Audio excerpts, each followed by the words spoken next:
yang subscribe dan dan episode My Tutorial and Tips 6. Kali ini akan menjelaskan tentang mengatasi cara penyakit HFMD alias Hand Foot Mouth Disease. Yaitu merupakan penyakit semacam demam yang disebabkan oleh tangan, hidung, dan mulut, tapi tangan, hidup, dan juga kaki ya. Tapi mungkin penyakit ini tidak berbahaya bagi banyak anak, tapi juga bisa berdampak menimbulkan kuman dan bakteri ya. Berbeda dengan cacar air, penyakit HFMD ini tuh bisa menyerang siapapun ya. Tapi karena bisa jadi berada demam yang tidak mungkin disadari. Nah, maka dari itu, bagaimana tips cara mengatasi penyakit HFMD ya? Pertama nih, pastikan anak-anak tidak boleh main keluar hujan ya. Jadi kalau misalnya cuaca hujan ataupun misalnya terlalu hujan deras maupun kecil ya, pastikan anak-anak tuh sudah pulang ya. Kalau jadi jangan keluar rumah ataupun di sekolah ya. Terutama kalau misalkan lagi mau pulang nih, sediakan anak-anak dengan payung, perlengkapan pelindung hujan seperti jas hujan, payung, dan juga sepatu boots. Itu tujuannya agar anak-anak tuh dan juga sarung tangan anak tidak mudah mengalami terkena air hujan ya.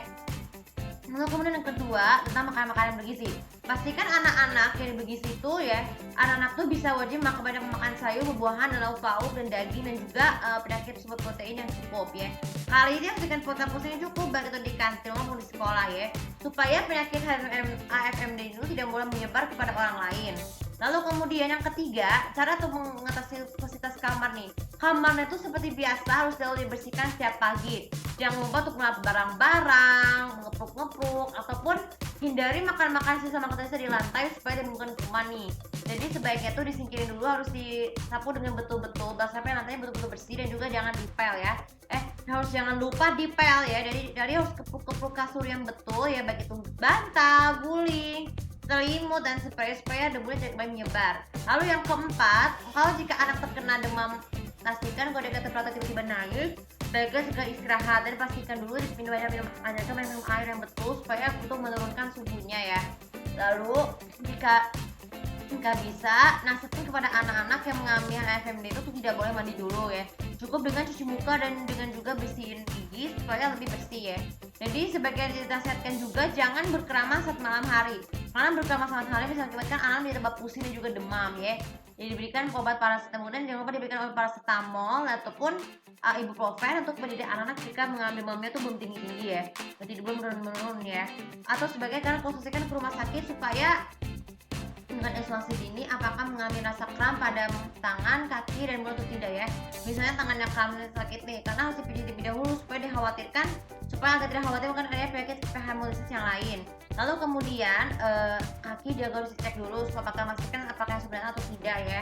Dan juga mulutnya itu juga harus jaga kebersihan dengan mulutnya. Jadi anak-anak tuh harus mengajarkan juga saya menyiapkan ini dengan menggunakan menjaga sekalian betul supaya tidak menyebar kuman ya. Nah setelah itu baru deh, dan yang terakhir sekali, cara mengatasi penyakit HFMD disease adalah ini. Jika cuaca ekstrim atau hujan, sebaiknya anak-anak disarankan untuk tidak boleh keluar rumah, kan seperti tadi udah pernah ya. Jadi yang aku maksud itu adalah pastikan mencuci pakaian anak-anak dengan betul supaya tidak mengandung demam, kuman, dan bakteri. Cuci pakaian yang betul, jangan lupa diberikan wewangian ya. Diberikan wangian supaya pakaian cepat luntur, dan setrika pakaian ya. Dan selama setrika pakaian anak-anak tuh jangan lupa diberikan wangian yang cukup supaya tidak menimbulkan penyakit kuman ya. Nah, sebagai menutup YouTube live kali ini untuk hari ini, supaya kalau kalian lagi mengalami resiko penyakit yang serius, akan konsultasi ke dokter untuk kita lebih lanjut. Terutama pada anak-anak yang ketika menghadapi ujian tuh, jadi pastikan harus cek lebih awal sebelum anak-anak mau meneruskan ujian di sekolah ya. Karena meskipun bisa belajar, tapi harus kontak ke dokter dulu supaya penyakit HFMD itu tidak menular pada orang lain. Oke, terima kasih jika bermanfaat. Yang pasti biasa untuk follow sosial media aku, komen, dan subscribe aku lebih tahu bagaimana cara kalian untuk mengatasi penyakit HFMD itu Hand Foot Mouth Disease. Terima kasih sudah menonton.